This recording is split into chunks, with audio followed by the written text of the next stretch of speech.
What if you were playing poker in such a way that you were actually justifying all of the lazy habits your opponents had at the poker table, and you were never really taking them out of their comfort zone into the areas of the game where they make the most mistakes? In grade E, the exploitative grade of the mammoth cash game course, the Carrot Poker School at Carrot Corner, we discuss sidelines in one of the lectures. Sidelines are a bit like if you play an offbeat opening in chess and you drag your opponent out of their familiarity zone, make them face a problem they've not really faced before. As Mikhail Tal, the Latvian Soviet chess grandmaster of the 50s and 60s, said, you want to take your opponent into a deep dark forest where 2 + 2 = 5 and the path out is only wide enough for one. We don't do this enough in poker. We don't craft plans that intentionally give your opponents problems they haven't faced before. We're going to do just that today. It's going to be a hell of a lot of fun.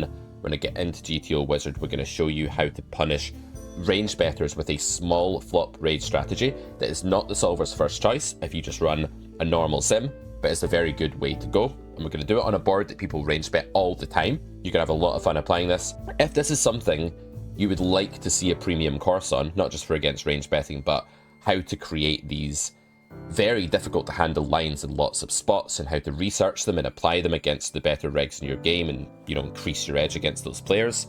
If you want to see that on Carrot Corner at some point in the near future, let me know in the comments. That's something I'm considering building.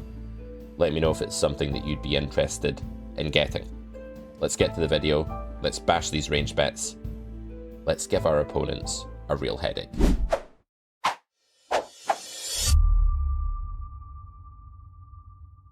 Imagine you are in the big blind and the button min opens, the small blind folds, and you make the call. And the flop comes King of Hearts, 7 of Spades, 5 of Spades. This is a very common situation, and thus an important one for your win rate. You check here, and the button quickly bets 1/3 pot. You suspect that that reg is betting range. This is the way a lot of people are going to go on this board. In reality, in Solverland, this is not a range bet for a default strategy, but it will not be much of an EV loss to simplify to a range bet. Let's have a look at what the solver actually does here as its default approach. So the solver's betting at 62.7% frequency, which is quite a long way away from 100%. However, if you tell the solver to bet at 100% frequency instead, this is what happens. Before we look at that, just note the EV for button here is 2.46 big blinds, and therefore we'll compare that to the EV of range betting. Button's EV when they range bet this board is 2.39 big blinds, so that is not a completely irrelevant EV loss, and range betting on this board is some kind of EV sacrifice, at least in the theory realm.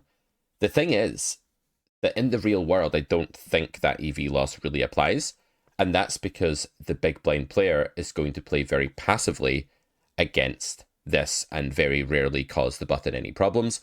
We all know that it's very difficult for a human without the quote-unquote initiative to play well out of position against aggression. It's one of the most taxing parts of the game tree, and humans just tend to cave under the pressure of that. It's much easier to learn how to apply pressure as the button than it is to absorb it and soak it up as the big blind and to actually fight back. So let's continue our journey here by just looking at what happens against the GTO strategy. So we'll have button go ahead and bet the flop here, and this is going to be big blind's response. But what I'm actually going to do is I'm going to take this raise size of 9, which is like a very polar sort of strategy. It's still quite a high frequency for that kind of sizing. I'm going to alter it here and just say that we're going to go for a very small raise here. Something like this, even like a sort of B33 to B50 kind of sizing. It doesn't matter exactly what we go. What's going to happen now is that the raise frequency is going to shoot up a lot. It's going to go up to 15%. It's like a 50% increase on what it was before. That's huge, and I would put it to you that most of you are failing to do this. You're raising less than this here. You're raising the wrong hands. I'm going to go into draw mode for a minute and just show you how I think you might be getting this wrong. I don't think you're finding bluffs like this with the ace-6 offsuit here with the ace of spades. I don't think you're raising enough middle pairs and enough bottom pairs. As hybrids, these get called by worse. They have very nutty outs to two-pair and trips to improve and win a big pot, and they benefit a lot by making the opponent fold the bottom of their range, which often has 2 overcards, to a hand like 5-3 and 2 live ones at that. You'll note that something like Queen 5 or Jack 5 doesn't tend to raise here. and that's because it's a bit less vulnerable, has less backdoor straight potential, and is not unblocking the folding range as heavily. It's actually blocking the folding range more with the jack or the queen sort of dangler card here, I would call this, in the Carrot Poker School. So those are some hands I don't think you're raising enough. I also don't think you're raising like the King 9 and stuff enough, like probably not going thinly enough for value either. And overall, if you were using a small raise size here, you would be heavily underdoing it, in my opinion. Your raise frequency might be closer to 8% than 15%. Now, that might not apply to you specifically, but it's a sort of global read I have about the audience watching this, given the stakes that they play on average. Okay, now let's look at what happens when we face the range bet, which, as we can see, we do have the option of gaining EV against if we play correctly. This is an EV loss for button in theory to do this. Let's look at Big Blind's response. And now the small raise can be used at 30% frequency. This is absolutely colossal, guys. This is absolutely huge. So how do you craft this? Well, let me come out of draw mode for a second just to look at the suits. When you have a hand like second pair, what you can begin to do, because you're using a much smaller raise size now, is you can start to include second pair hands in your raising range without EV loss at equilibrium, and you can do that at a very high frequency. Ace 7, even a hand like Queen 7 offsuit can do some raise now. The smaller you go, the thinner you can go for value, the more protection-oriented that raise becomes, because it's less of a thick value-seeking pot-inflating raise, and you can start to merge out your range and include a lot of medium-strength hands. Even pocket 8s is at some frequency going to be going for a raise here, most notably with the 8 of spades, right? So this is a kind of chaotic strategy to play, but if you just learn the hand classes that can do this, which are 1, thick value, as you would expect, a hand like pocket 5s. Secondly, thin value, lots of top pair, King 9, King 10, generally the better kicker kings, but also the King 3 and King Deuce and King 4 of hearts are going to get in there as well. Then you have kind of mergy, thin value, very thin value hybridy hands like pocket 8s or second pair like ace 7 or something like that. Then you have like the normal hybrid raises, like the very low pairs with redraw that benefit a lot from fold equity like the 5-3. Then you have your sort of higher equity bluffs, your flush draws. I'll come out of draw mode just to show you your flush draws. You have your lower equity bluffs like your backdoors, and you want to put all of that together. And once you do, you have a very high raise frequency here. Now you can choose to go down this path more often than 30% of the time if you think it's going to be a difficult thing for the range better to deal with. And it is going to be a very difficult thing for the range better to deal with, because if they go ahead and bet here and you decide to take this raise action, it's always worth going to the next node. We do this in cash injection very often. If you want to grab cash injection and you want to get 20% off, by the way, you can use the code Stop Losing to learn 10 very quick exploits over at Carrot Corner after this video. Don't break your flow any more than I already have. Finish watching the video first, but cash injection will teach you more about these kind of like topics about exploiting quickly and easily.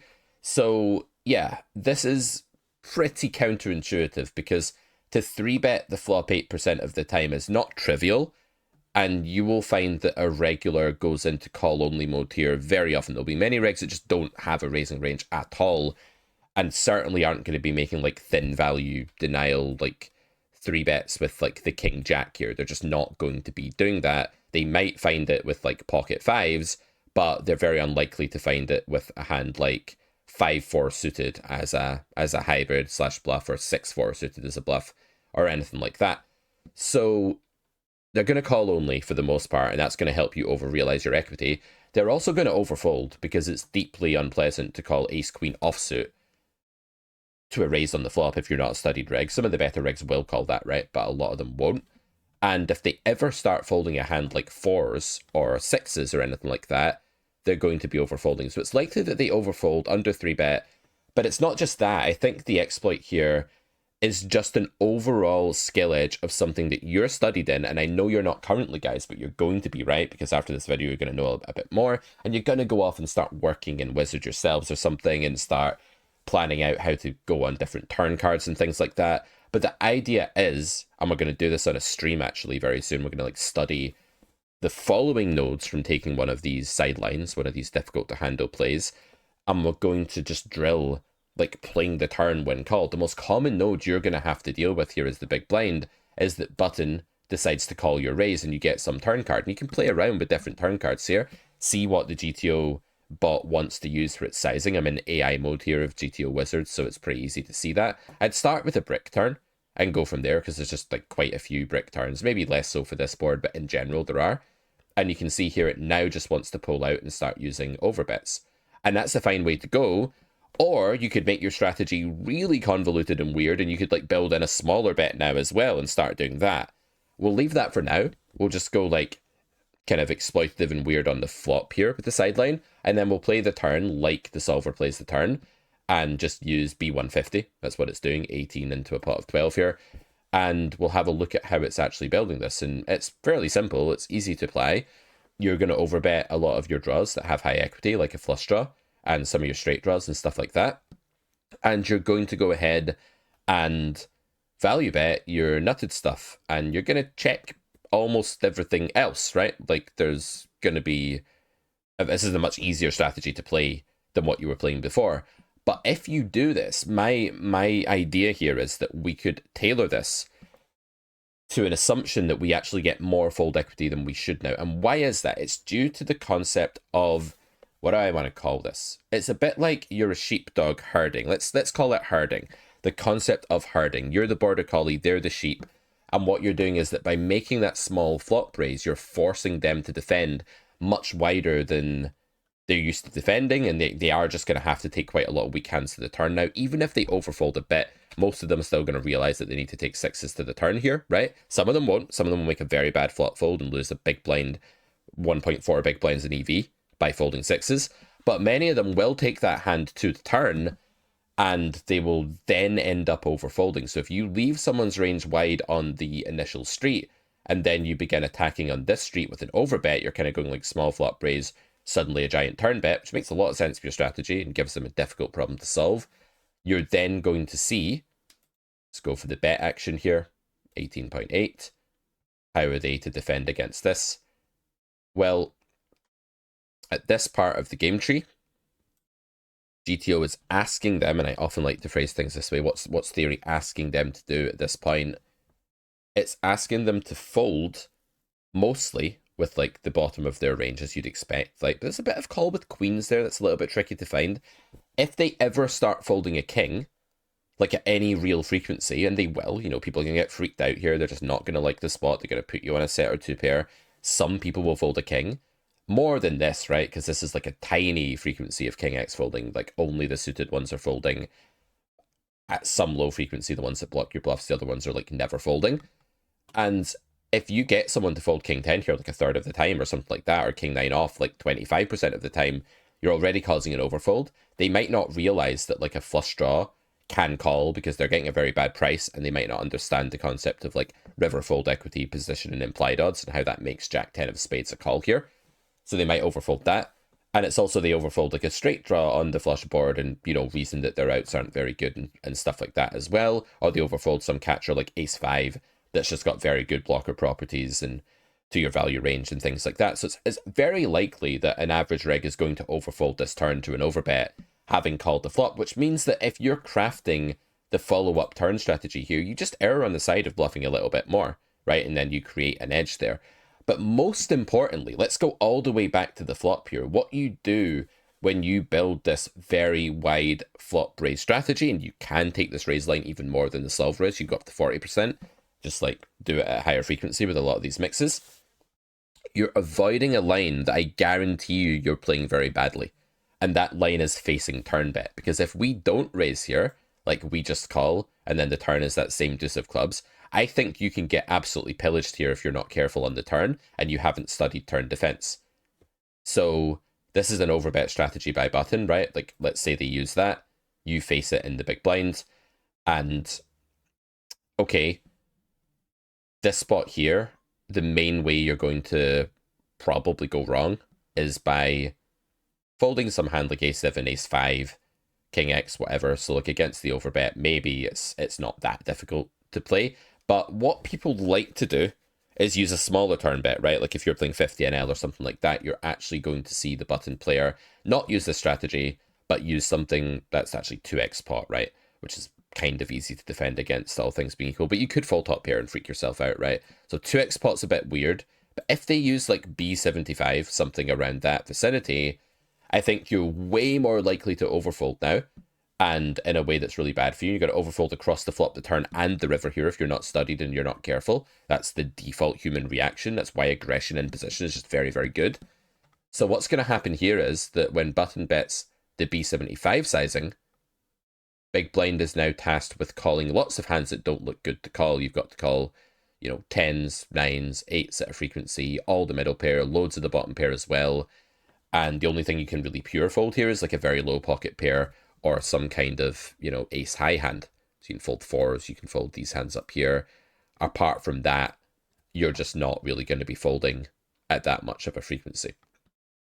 So what usually happens in these spots in general is that the big blind player just gets annihilated across the game tree by not raising enough, not protecting enough equity, overfolding, and just not putting the button into a zone where they feel uncomfortable. Let's switch now. Let's look at one other type of flop today. I want to actually examine the low board that people range bet on. Now, you might say this isn't so common, but when it's like a dry low board, range betting is still incredibly common. So let's switch over to that now.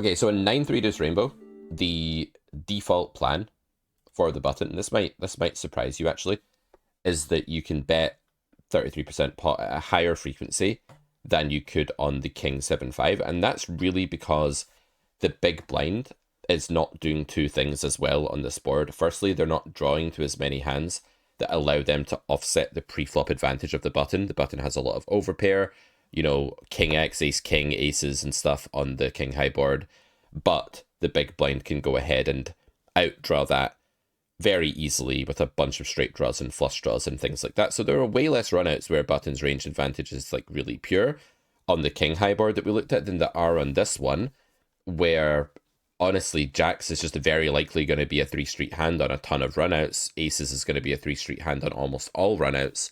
It's just going to be like value city for the top of the button's range, and therefore the investment level is just going to be higher overall. Now, the other thing that big blind just doesn't do as well here is that they don't hit equalizing top pair as often, or top pair isn't as equalizing. When you hit top pair on a king high board, you just negate 9s, 10s, jacks, and queens, these hands that button's opening at high frequency that big blind doesn't really have at high frequency, or any frequency. But on 9-3 deuce, for example, top pair of 9s is good, it's a very good hand, but it's not going to go ahead and cause you to catch up against overpairs in the same way. So 9-3 deuce is actually going to be a higher EV board for the button here. It's going to be more betting. It's 2.49 in EV, big blinds in EV, and if we do node lock the range bet, it doesn't drop by as much. It only goes down to 2.43. So we can say that 9-3 Deuce Rainbow is a more simplifiable to range bet board than the king whatever it was texture we looked at before. A board where if you range bet, there are way less punishes available, but it is a board where the big blind is super incentivized to raise small anyway, and very often, like these low boards, we talk about this in Weapons of War, when we talk about the swords of check raising, and like the small one and the big one, basically, like when do you want to break out the colossal sizing, when do you want to use the merge your range. Today, we're just talking about using the merge your range in most spots, exploitatively, as a sideline strategy to just like derail the opponent. So let's look at that now then. So let's go into the range bet realm here, and we'll ask button to go ahead and bet the flop for us. And we're going to change this sizing. So even at a big raise sizing here, it's still 18.5%. This tells you that you are grossly under raising this, my friends. You really, really are. Definitely look at Weapons of War if you want to fix these kinds of things. It's just like going to arm you against this sort of strategy. But in this spot, for example, you have to raise a lot of hands at a very high frequency against a range bet that you probably don't want to. And that's if you're using the big sizing. If we replace this sizing to something like the, I don't know, 40% sizing that we looked at before, the 3x, if you will, I like to think about this in percent pot because honestly, looking at X is a bit inaccurate because, you know, if someone bets one big blind into 80, are you going to like 3x their bet? No? Well, that's just a reductio ad absurdum for why you shouldn't think about it in X. Fancy philosophical term for, you know, it's dumb. and you can see it's dumb through a certain example. Anyways, you can see here then that the hands that we're mixing before are now like basically pure. Let's again talk about how to craft this small fighting back strategy against this. So because the button was more entitled to range bet this flop than they were the king high board that we looked at, we actually find that we don't get to go as bananas as we did on the last one, but we still get to go pretty bananas here. So hand classes to just memorize this top pair is going to be like very, very good raise, right? You're going to combine extremely thick value for the sizing. The hand is nowhere near its investment ceiling yet. You're going to combine that with denial because it's a pair of nines. It's going to clean up a ton of equity. Happy, happy days. Definitely want to be raising a lot of those hands. You're going to have some second pair type stuff, especially when the second pair is a 3. It's very vulnerable. It's going to get called by a lot of worse villains. Going to have to bet call a ton of ace high, 2 broadways with the backdoor, that kind of thing. So you just can raise your second and third pair at a very high clip here, as well as some of your lowest pocket pairs like 4s and 5s. You're also going to have some other types of hands that you're raising, which are your high EV and low EV bluffs. There aren't a lot of high EV bluffs here. Just going to be stuff like 5-4, 6-4 with backdoors. These are relatively high EV for the node. And then like I'd call something like Jack 10 backdoor here kind of medium to high EV as well. Then you have some lower EV bluffs like the Jack 7s of the world and the Jack 4s that have like the backdoors. These kinds of hands here, the solver like really loves raising because they have a big overcard that's drawing live against loads of overpairs. They largely unblock like the Jack and the 10 and the 8 and the 7, which are probably the cards that the range bettors folding the most. And they have this 4 unblocker slash backdoor straight making card as well. So these are really good ones to learn how to use. And of course you have your nutted region as well, guys. It goes without saying that if you have 9-3 suited or 3s or something like that, you should go ahead and raise. Did you fold 9-3 suited pre? Be honest, it's easy done. Very ugly hand, but apparently that's a defend against men, at least on this sim. So that's how we do it. Let's look at their reaction. I would predict, as we talk about in episode 1 of Cash Injection, this is very, very hard to defend against. Very difficult indeed. Because you're going to have to call so many unpaired hands now, and you're going to have to 3-bet at a non-trivial frequency as well. So overpairs for button are going to have to 3-bet against this sometimes. Otherwise, you just over-realize, and you can start doing it more. And I think they're going to miss this. Another thing they're going to have to do here is defend like king queen off. And that's easier said than done because you don't really want to defend king queen off, because if you're not that skilled a poker player, you don't quite rate this hand in the right way. Why is this hand very good? Because it dominates a ton of your bluffs, right? If you are raising with like queen 4, it's going to dominate that. If you're raising with like queen jack backdoor, it's going to dominate that. The pair outs that king queen is drawing to are extremely powerful, but newer and weaker poker players often don't realize the clout that these pair draws have. There was a period of my life where I was very obsessed with pair draws, and my friend Sam would say to me, "Oh yeah, mate, you're just obsessed with pair draws, yeah, mate." And I'd be like, "Shut up, Sam." So anyway, you know, if you know Sam, you know that's exactly how he speaks, and you've probably seen him on streams. He does that game where you have to guess what he's holding in his hand, and it's usually like a half a paperclip or something like that. But anyway, this is hard to defend against. It's not even just that, but there are hands like Queen 8 backdoor that have to peel this, and this is going to be grossly overfolded. You're going to destroy a 25 NL reg by making this small 40% raise on 9-3 deuce when they range bet. If you're not doing this, you're leaving so much money on the table.